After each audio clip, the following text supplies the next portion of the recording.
मग एकीकडे आंदोलक म्हणून ओबीसी आंदोलक म्हणून समाज बांधवासाठी त्यांचा लढा सुरू आहे, दुसरीकडे ह्या विषयी बोलणं कसं पाहताय दोन्हीकडे तुम्ही? अहो तो आंदोलक हा विषय वेगळा, शेतकरी हार्वेस्टर मशीन मालक वेगळा, आमचा त्यात काय रोल आहे? बरोबर, आम्ही आमचे पैसे दिले, आमचे पैसे मिळावे. कुठून आले काय आले, आम्ही तुम्ही कुठून बाटल्या वाजवल्या पुण्यात आम्ही बघितले त्या, आम्ही ती बोलाव का आता तुम्हाला? आम्हाला त्या विषयात खोलात जायचं नाही. आम्ही आमच्या पैशाचे समर्थन, आम्हाला आमचे पैसे वापस पाहिजे. आम्हाला राजकारण नको आहे, कोणाचं पद जावं अशी आमची अपेक्षा नाही. आमचे दिलेली रक्कम आम्हाला मिळावी, स्पष्ट बोलणं आहे. आणि कुणी असल्या ती भाग घेऊन ये या गोष्टीवर, कारण आम्ही त्यांचा कुठला विषय मांडलाय का, ती काय काय करतात, कसे घेतात, काय चालू आहे त्यांचं आम्हाला कळत नाही का? आम्ही बोळ्यान दूध पितोय काय? अहो ह्यात सगळे धनगर, माळी, वंजारी, लमाण सर्व 18 पगड जातीचे हार्वेस्टर मशीन आहेत, मालक आहेत. हो, ह्यात ओनली मराठा समाज नाही आहे. कुठं तर द्वेषापुटीची वक्तव्य करतायत असं वाटतंय मराठा द्वेष? 100% त्यांना काहीतरी पाकिट मिळालं असेल त्याशिवाय बोलत नाहीत ते.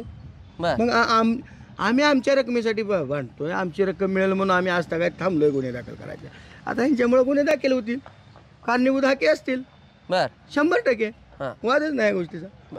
आता त्यांनी समजून घ्यावं काय करायचं, नेते मंडळींनी त्यांना आवरावं.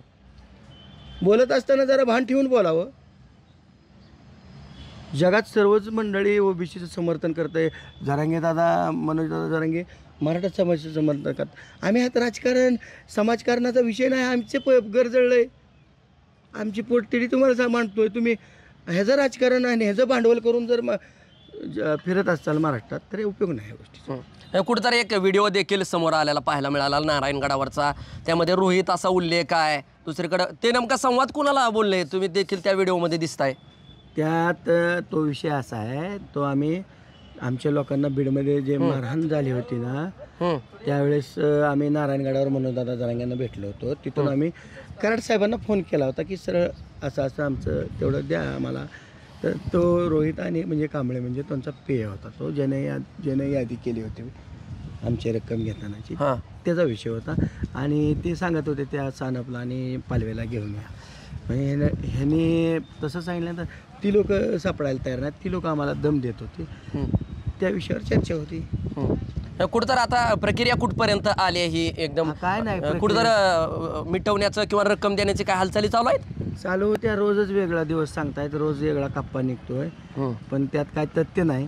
आम्ही कंटाळून उद्या सकाळी तुमच्या माध्यमातून ज्या त्या पोलिटिशियनला गुन्हे दाखल करणार आहे. तर हे होते अमरजी पालकर. आणि ही जी प्रक्रिया आहे हार्वेस्टर संदर्भातली, या संदर्भात ज्यांना काही हार्वेस्टर संदर्भातली माहिती नाही त्यांनी यावर न बोलणं योग्य आहे. आणि लक्ष्मण हाकेंना जे आहे ते हार्वेस्टर मालक असलेल्या शेतकरी अमर पालकर यांनी चोख प्रत्युत्तर दिलं आहे. त्यामुळं उद्या जी आहे ते या संदर्भातली गुन्हे दाखल करण्याची आम्ही प्रक्रिया हाती घेतोय अशी देखील माहिती TV9शी बोलताना अमरजी पालकर यांनी दिली आहे. त्यामुळे या हार्वेस्टर घोटाळ्याच्या प्रकरणात TV9 जे आहे ती सखोल बातमी जी आहे ती प्रेक्षकांपर्यंत पोचवत राहील. माझा सहकारी कॅमेरा पर्सन बाळकृष्ण गायकवाडसह मी संदीप शिंदे, TV9 मराठी, माढा, सोलापूर.